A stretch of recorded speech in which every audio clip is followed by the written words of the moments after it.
Party जितनी भी बनी है, नागनाथ और साबनाथ दोनों जहरीले हैं। जब एमएलए एमपीज को 5000 यूनिट बिजली फ्री मिल सकती है तो क्या गरीब लोगों को क्यों नहीं मिल सकती? हमारे इलाके में कोई काम नहीं हुआ है। पहला मुद्दा यही होना चाहिए कि महिलाएं सेफ होनी चाहिए दिल्ली में।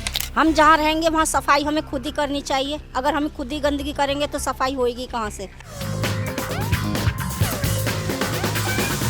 दिल्ली बोली सीरीज के तहत आज हम आए हैं बादली विधानसभा में और यहाँ के वोटर से जानते हैं कि दिल्ली चुनाव में उनके मुद्दे क्या हैं। मैम, पिछले 10 साल में आपके इलाके में सबसे बड़ा काम क्या हुआ? सबसे बड़ा काम हमारे इलाके में एजुकेशन का हुआ है, हेल्थ का हुआ है और हमारे यहाँ पार्क का काम हुआ है, सड़कों का काम हुआ है, नालियों का काम हुआ है, कैमरे का काम हुआ है, वाईफाई का काम हुआ है, लाइट्स का काम हुआ है और गेट का काम हुआ है। और तुम्हारे जो जय भीम मुख्यमंत्री प्रतिभा विकास योजना वो शुरू हुई थी गरीब बच्चों के लिए। स्कूलों को बेहतर बनाया गया है। हमारे इलाके में कोई काम नहीं हुआ है। हमारे यहाँ पे एमएलए साहब हैं जो यहाँ के आम आदमी के, उन्होंने कोई काम नहीं किया है। इलाके में अभी तक बहुत समस्या है, इतनी समस्या है मान्यवर दिल्ली सरकार ने कुछ काम किया ही नहीं। ये समले जुमले बाजी देते उड़ाए हैं तो देते जाएंगे वोटों के चक्कर में। और सबसे बड़ा तीनों पार्टी बीजेपी, आप और कांग्रेस संविधान विरोधी रही है और संविधान तो अच्छी तरह से लागू नहीं कर पाती। पिछले 10 साल से दिल्ली सरकार ने काफ़ी सड़कों का भी निर्माण किया है, काफ़ी पंचायत घर भी बनाई हैं और ज़्यादा देखा जाए महिलाओं के लिए ज़्यादातर काम किया है। क्या दिल्ली की जनता मुफ्त बिजली, पानी, सीवर आदि के लिए वोट करती है?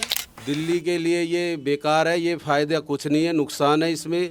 हमारे जो कमर्शियल काम है उन पे हमारे को फिर लोड पड़ता है और एनडीपीएल कोई फ्री नहीं दे रही है, कोई वो नहीं कर रही है। जो मिडिल क्लास लोग हैं उसे क्या चाहिए?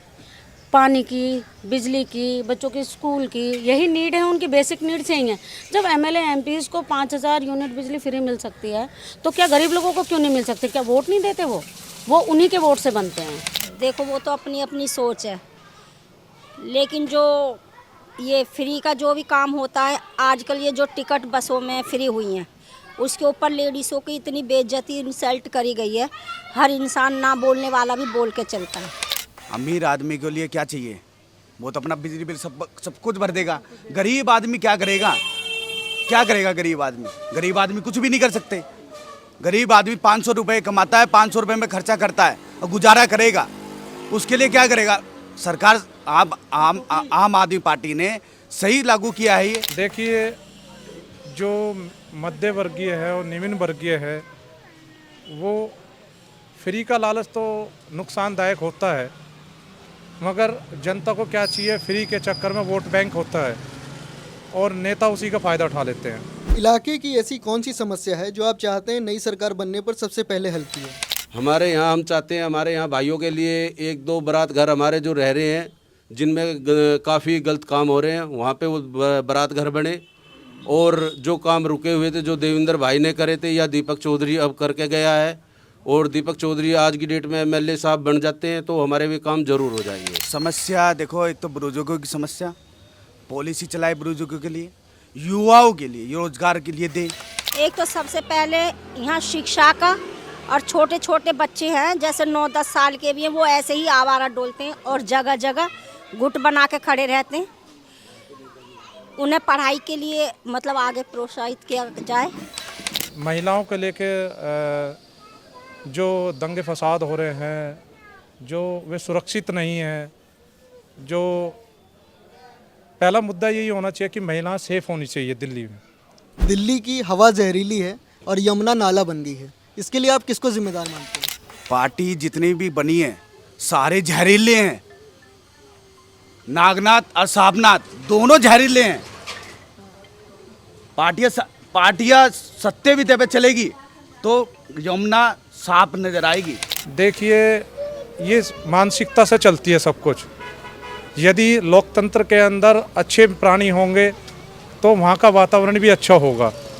जब नेता ही भ्रष्ट होंगे लालच के चक्कर में तो मान लीजिए कि वातावरण भी दूषित होता चला जाएगा। इसके लिए मैं सेंट्रल गवर्नमेंट को जिम्मेवार मानूंगी, क्योंकि जो केजरीवाल गवर्नमेंट है वो काफ़ी हद तक पोल्यूशन को कम करने में और यमुना जी को भी साफ़ करने में उन्होंने बहुत योगदान दिया।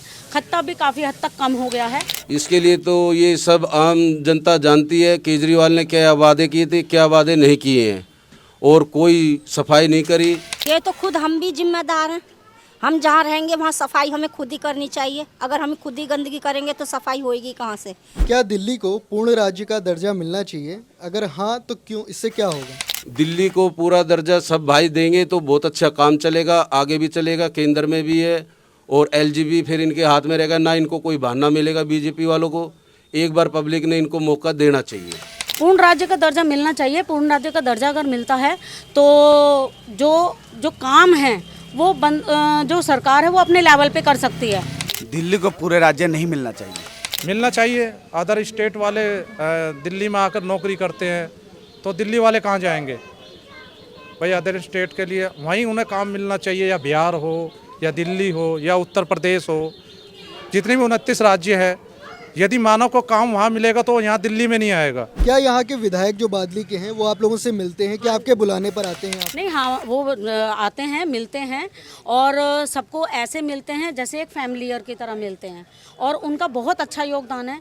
किसी को भी ऐसे नहीं कि गलत बोलना है, कोई गलत बोलता है बोलने दो, वो अपना सबका सम्मान करके चलते हैं। नहीं, हमारे बुलाने से नहीं आते हैं वो। जब भी हम उनके ऑफिस पे जाते हैं कहते हैं भाई साहब वहाँ गए हुए हैं, यहाँ गए हुए हैं, कभी नहीं आए वो हमारे यहाँ पे। विधायक जी का देखो बहुत बड़प्पन है, वे आते रहते हैं और काम भी करवाया उन्होंने, मगर कुछ ऐसी इनकी गलतियां हैं जो कर भी नहीं पाते। प्रेशर है। अब मान के चलो जब एलजी अरविंद केजरीवाल की पावर ही छीन लेगी तो अब विधायक क्या, एमएलए क्या करेगा? हाँ, आ जाते हैं कभी कभी। नेता का हर 5 साल बाद नेता बदलते हैं। हमारे क्षेत्र में जो कि देवेंद्र यादव जी कांग्रेस पार्टी के रहे, उन्होंने बहुत अच्छा काम भी किया है। उनके पिताजी ने भी, महेंद्र यादव जी ने भी बहुत अच्छा काम किया। क्या दिल्ली आपको अनसेफ लगती है? क्या यहाँ क्राइम की घटनाएं बढ़ी हैं? क्राइम बल्कि ज़्यादा। यहाँ पे कोई पुलिस वाला कोई कुछ नहीं। यहाँ पे एमएलए कभी भी एसएचओ साहब के पास जाते हैं, नहीं कहते हैं हमारी कंप्लेंटें भी वहीं टेबलों पे सड़ने लग रही है। क्राइम की घटना देखो मान्यवर बढ़ती और आई है। जब तक रोजगार नहीं रहेगा तो क्राइम तो बढ़ता रहेगा। अनसेफ तो नहीं कह सकते। जब से सीसीटीवी कैमरे आए हैं, जब से काफ़ी हद तक क्राइम कम हुआ है। दिल्ली में तो लिमिट से ज़्यादा ही हो रही है, लेकिन हो तो सब जगह ही रही है। हाँ, मैंने पहले भी आपको बताया कि घटनाएं ज़्यादा मात्रा में बढ़ रही है, महिलाएं सेफ नहीं है। जैसे लोकसभा में बीजेपी है, विधानसभा में आप है, तो कांग्रेस क्यों हो गई साफ? कांग्रेस साफ इसलिए हो गई क्योंकि उनकी नीतियाँ ठीक नहीं थी। क्योंकि उन्होंने आज तक उनके कोई भी काम है वो गिनवा सकते हो, बीजेपी के काम गिनवा सकते हो। क्योंकि केजरीवाल के तो काम इतने हैं, उनकी गवर्नमेंट के काम इतने हैं कि उनको आप गिनवाते गिनवाते आपका पूरा दिन निकल जाएगा। अब वो तो जी कांग्रेस ही बताएगी क्यों होगी है, पर बीजेपी जहाँ तक है अच्छी है और कर रही है काम। ऐसी बात नहीं है बीजेपी नहीं कर रही है। कांग्रेस की जो नीतियाँ चलती और आई है अभी तक वो फ्लॉप बन गई है। कांग्रेस की जो पॉलिसी है, शीला दीक्षित जो बनागी, राहुल जो पहले नेता रहे उन्होंने बनाया, उसी पे काम कर रहे हैं। तो मेरी तरफ से तो कांग्रेस दोबारा आनी चाहिए। अच्छा, दिल्ली के वोटर विधानसभा में और लोकसभा में अलग अलग पार्टी क्यों चुनते हैं? वो इसलिए चुनते हैं क्योंकि एक विपक्ष में भी कुछ चाहिए होता है। लेकिन हम चाहते हैं कि जब तक विपक्ष नहीं होगा तब तक बातों का समाधान नहीं निकलेगा। ये तो देखो अब जनता एक तो है नहीं, एक हाथ से सारी चली जाएंगी। सबका अपना अपना मन का विचार होता है। जो फ्री के चक्कर में रहते हैं वो आम आदमी को चुन लेते हैं। जो अपना बिजनेसमैन होता है उसको तो बिल से या इनसे की चीज़ों से कोई फ़र्क नहीं पड़ता है। देखो जी, ये तो डेट एक संविधान के थ्रू ही बचा हुआ लोकतंत्र है। किसको क्या बनाना चाहते हैं अब ये तो जनता ही बता पाएगी भाई इस वाले चुनाव में। वोट देंगे या दिल्ली का वोटर जो वोट देता है वो प्रत्याशी देखता है, पार्टी देखता है या मुख्यमंत्री का चेहरा देखता है? देखिए, जो दिल्ली का विधानसभा चुनाव होता है सीएम का एक चेहरा होता है, जो चेहरा बनाया जाता है। आपने पिछले चुनाव में भी देखा, केजरीवाल के जिसकी कोई वैल्यू नहीं थी वो भी विधायक खड़ा करा, वो भी जीत गया। वो सीएम का चेहरा था केजरीवाल जी का।